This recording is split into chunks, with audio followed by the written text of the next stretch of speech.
It's a brand new day, but the same thing is going on.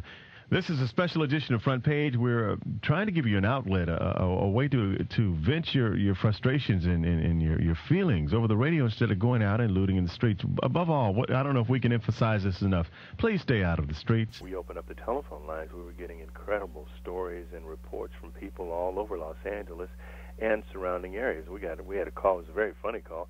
They were talking about looting and how blacks and Hispanics were tearing up their community, looting and running down the street with TV sets and couches and microwaves. And we got a couple of calls from people in Westwood that say, there's some guys, the people are rioting in Westwood, and they broke into a computer store. And this white guy is riding around, in his Mercedes or whatever with a couple of computers, 2 or 3 computer monitors or whatever stuck in the back. He said everybody's just taking advantage of the situation, no matter where they are, to break a window and take something. And it was just really stupid. And the most surprising thing of all is everybody was filming it. In this day and age of the video camera, you're stealing something, your buddy's filming it, and it's just how stupid is this, because they're filming it, and if somebody gets a hold of this tape, they've got you committing a crime right on tape. How can you dispute the evidence? And we said, they had Rodney King on tape. They disputed that. So it's just kind of an inside joke. If we burn and loot and destroy, how do we feed our children? How do you cash your check? Where do you find the way to get to work? How do you find the way to go look for work? The other thing is kids looting along with their parents. How many TV sets can you have if you don't have a house? Somebody said to me, you need to appeal on television. I said, honey, those people are not watching television. Check that out. They're on television. I'm hoping we can get them, and they're in their cars right now. And I plead to the parents. Whoopi, you're a mom. I plead to the parents all around the city, know where your boys are tonight. Keep them at home. It was sort of a siege at the radio station. I remember staying there for 3 days, not going home. And every actor that you can think of, black and white, came by the radio station because this is where all the action was. Everybody was listening to us. And listening to us, when I say listening to us, because we put on all the leaders in the community, including, because some people regard them as leaders, athletes and entertainers, and they appeal to keep the calm. You have some statistics on the events over the last few days. Yeah, and these are just numbers. Let's not look back. We're looking forward. There are 51 confirmed dead. That's right, 51 confirmed dead. That's horrible. The 51st was the man who tried to run down the National Guardsman. That was yesterday around 8:15, right after the curfew started. Right, he was shot at 8 rounds. The Guardsman actually was a crack shot and got him, and he was a 20-year-old Hispanic, and he died. There were 2,383 injuries reported. 228 of them were critical. A lot of them had to deal with glass cuts. A lot were children who had been forced to go through the iron mesh after the glass was broken. Yes. They were small enough to push the iron mesh, and they were cut up also. 11,398 total arrests. 11,000. That brought up the total in county jail to 24,000 people. That is the largest jail system in the nation.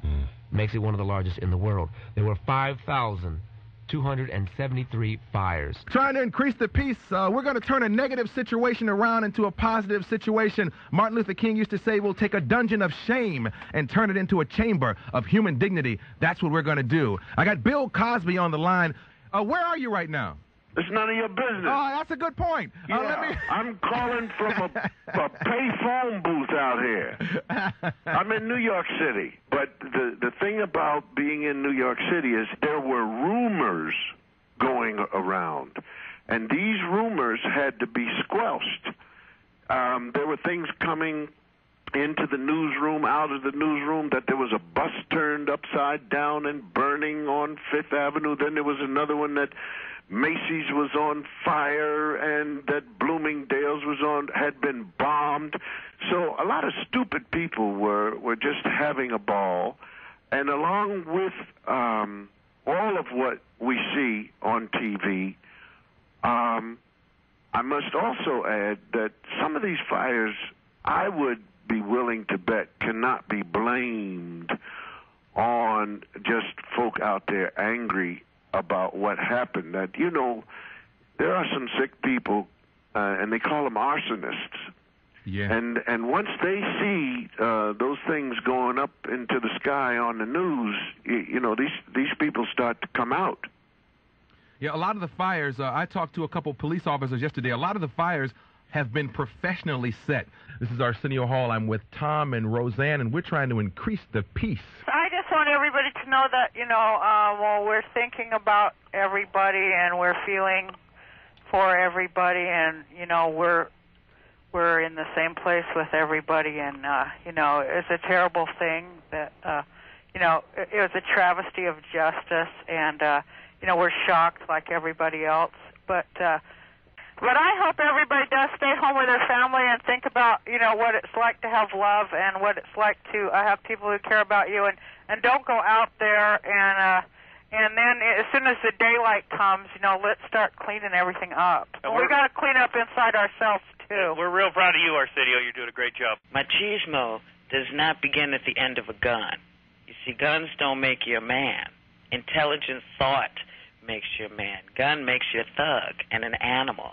And sadly, tonight, we're facing all around the nation the idea that if we don't pull this thing together and pull it together really quick, we're going to be gunned down in the streets like animals. We had news reporters from Europe, we had news reporters from Australia, we had news reporters from Japan, China.